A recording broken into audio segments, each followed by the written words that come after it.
Olá, pessoal. Antes de começar o vídeo de hoje, eu gostaria só de dar um agradecimento. Eu tenho começado a postar alguns vídeos aqui no canal do YouTube e isso é algo, obviamente, muito novo para mim, mas eu tenho gostado muito de ler os comentários, de receber feedbacks. Algumas pessoas vêm falar comigo através do LinkedIn e tem sido muito legal, tem sido muito interessante. Então, meu muito obrigado para você que está acompanhando, para você que está gostando do conteúdo que eu estou tentando trazer e produzir aqui para vocês. Agora, falando sobre o tópico de hoje, eu queria compartilhar com vocês os meus pensamentos, as minhas opiniões sobre um tópico muito relevante, que é como é que a gente, como desenvolvedor, como profissionais da área da tecnologia, podemos fazer para nos mantermos relevantes? O que que eu faço para me manter relevante dentro desse mercado que é extremamente volátil, que é extremamente incerto e instável? E é mais simples do que parece. Eu tenho assistido alguns vídeos de influenciadores, pessoas relevantes dentro do mercado da tecnologia.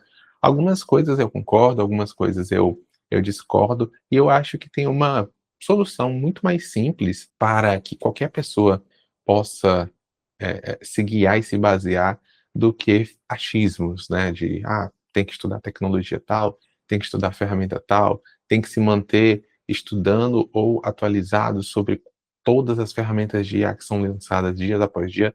Eu tenho uma visão um pouco mais simplista de como não ter que ficar tão antenado e tão alerta o tempo todo, e ainda assim se manter relevante. Além disso, eu também vou falar nesse vídeo para o que estou me preparando, qual é o meu foco atual dentro do mercado de TI e como estou me preparando para alcançar aquilo que eu tenho como objetivo, que eu tenho como foco. Então, esses são os 3 tópicos desse vídeo. Eu espero que vocês gostem, eu espero que vocês aproveitem. Vamos para o primeiro tópico, que é: o que que eu faço para me manter relevante dentro do mercado de TI? Eu posso quebrar essa resposta em 3 tópicos. 2 deles são extremamente subjetivos e realmente vai depender muito de profissional para profissional, de pessoa para pessoa. Mas um deles é sim bem objetivo e vai ser bem prático e simples de ser feito. O primeiro deles é o próprio sentimento do mercado. Como eu falei, sim, é algo bem subjetivo, isso vai variar de pessoa para pessoa, mas tendo contato com outros profissionais através de redes como, por exemplo, o LinkedIn, os seus colegas de trabalho, o que você vê na TV, o que você consome de mídia no YouTube, você vai ter um sentimento.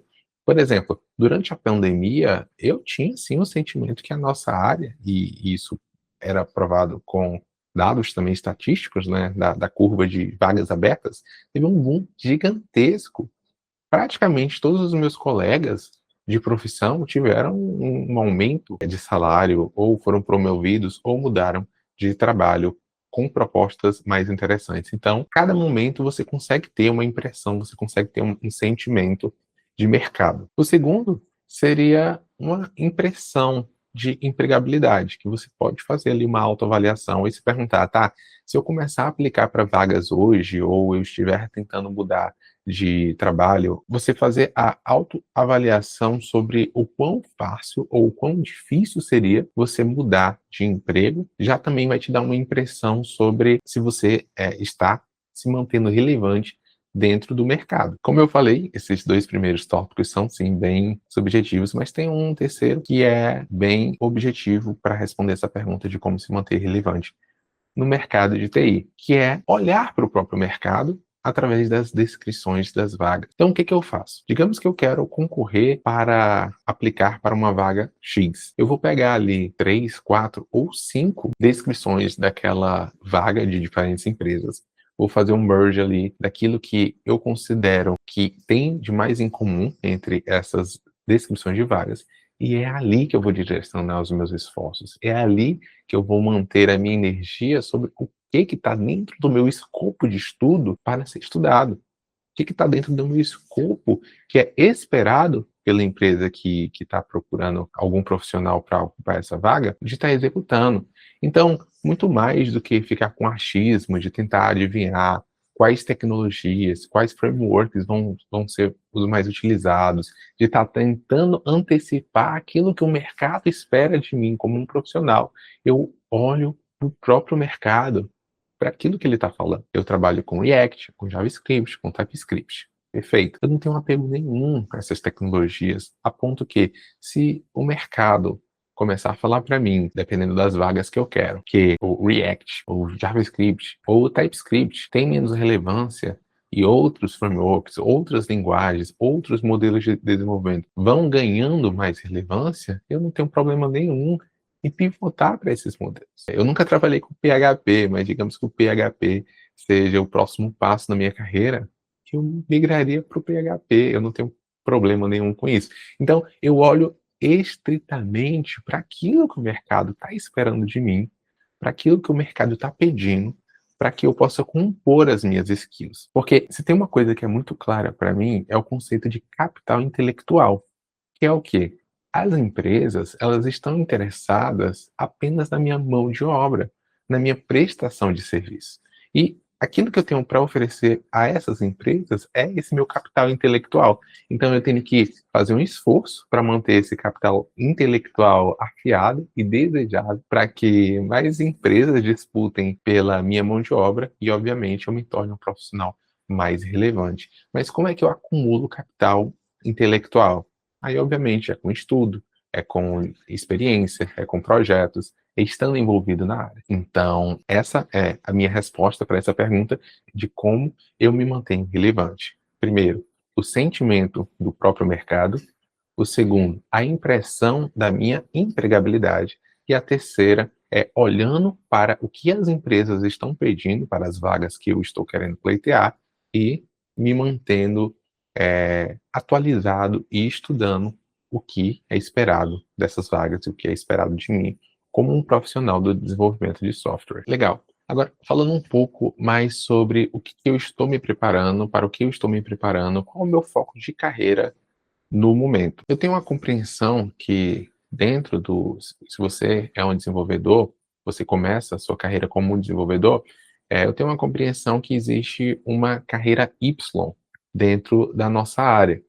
Você começa ali como um desenvolvedor júnior, à medida que você vai ganhando senioridade, você tem que ali, de uma forma intencional ou não intencional, você é só levado para esse caminho, você tem que fazer uma escolha. Ou você vai se tornando um especialista técnico cada vez mais e mais, tomando desafios mais arquiteturais e se tornando um especialista, ou você vai para um caminho, uma trilha mais de gestão, de gerir times, de tecnologia, de gerir desenvolvedores, de se tornar um analista. Sabendo disso e podendo optar por uma ou outra, eu tenho optado por me tornar cada vez mais especialista. Até pouco tempo atrás, eu me considerava um desenvolvedor full stack, por saber desenvolver back-end, front-end, saber os conceitos de banco de dados, como construir qual tipo de banco de dados escolher, enfim, a arquitetura de um sistema por completo. Recentemente, eu tenho decidido que eu vou me especializar cada vez mais no front-end. Eu quero me tornar um especialista em front-end. Então, o meu próximo passo, hoje eu estou como desenvolvedor sênior front-end, eu quero me tornar um arquiteto de software para o front-end. Então, esse é meu objetivo a nível de progressão de carreira. Eu quero me tornar cada vez mais especialista e eu utilizo ali o que eu compartilhei com vocês anteriormente, de estar utilizando para me guiar nos meus estudos as descrições de vagas de emprego daquilo que é esperado para arquiteto de software. Mas eu quero ser bem franco aqui com vocês. No final do dia, eu estou interessado no dinheiro. Eu sei que muita gente ama e tem prazer ali pelo código e gosta de programar. Eu gosto de programar, mas no final do dia, pessoal, eu estou interessado em uma próxima progressão de carreira, se vai ser uma promoção, se vai ser uma mudança de emprego, que vai me pagar mais, que vai me prover um retorno financeiro muito mais interessante. Então, lá no começo, eu falei um pouco sobre capital intelectual e eu tenho que aplicar esse capital intelectual onde ele vai me render mais ganhos financeiros, pessoais e interpessoais. E esse capital intelectual ele pode ser aplicado no Brasil, pode ser aplicado no exterior. Eu sou o detentor desse capital e eu tenho que fazer a escolha aonde eu posso aplicá-lo e aquilo que vai me trazer o maior retorno possível. Um outro ponto de atenção que eu tomo é de estar me preparando para entrevistas mais do que eu me prepararia para o que eu vou fazer nessa vaga em si. Então, colocando o exemplo do arquiteto de software, mais do que me preparar para o dia a dia de um arquiteto de software, eu estou me preparando para o processo seletivo de me tornar um arquiteto de software. Isso faz muita diferença. Imagina, por exemplo, quando você está no ensino médio e talvez você queira entrar num curso de ciência da computação.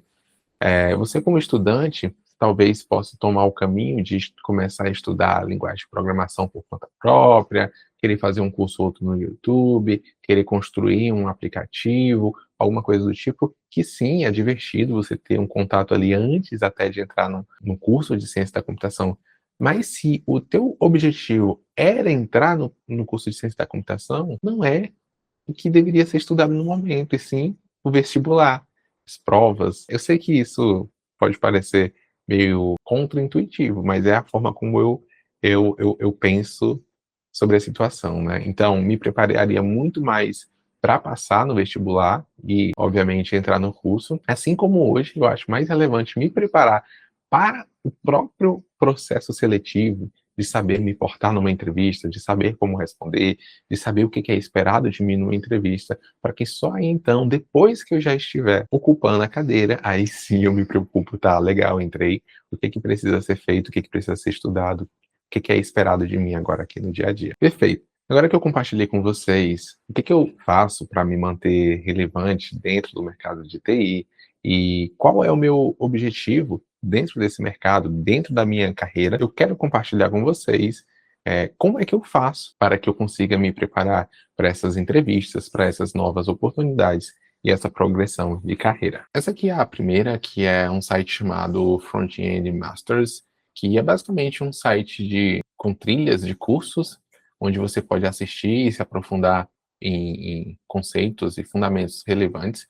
O site tem esse nome de Front-End Masters, mas não contempla só conteúdos para front-end, tem de back-end, tem de ciência da computação e algoritmos, tem sobre IA, ferramentas, Chrome Tools e muitas outras tecnologias. Recentemente, eu fiz o curso de JavaScript de Hard Parts e eu achei sensacional a didática do professor, a forma como foi passada, os conceitos teóricos que foram abordados. Tudo isso eu acho muito relevante para o objetivo que eu compartilhei com vocês, que é me tornar um especialista na área de desenvolvimento web como front-end, e JavaScript nada mais é do que a linguagem da web. Então, acredito que é extremamente relevante para esse fim e também para estar me preparando para perguntas teóricas e de fundamentos em entrevistas de emprego. A outra ferramenta que eu encontrei foi essa aqui, chamada Great Front-End,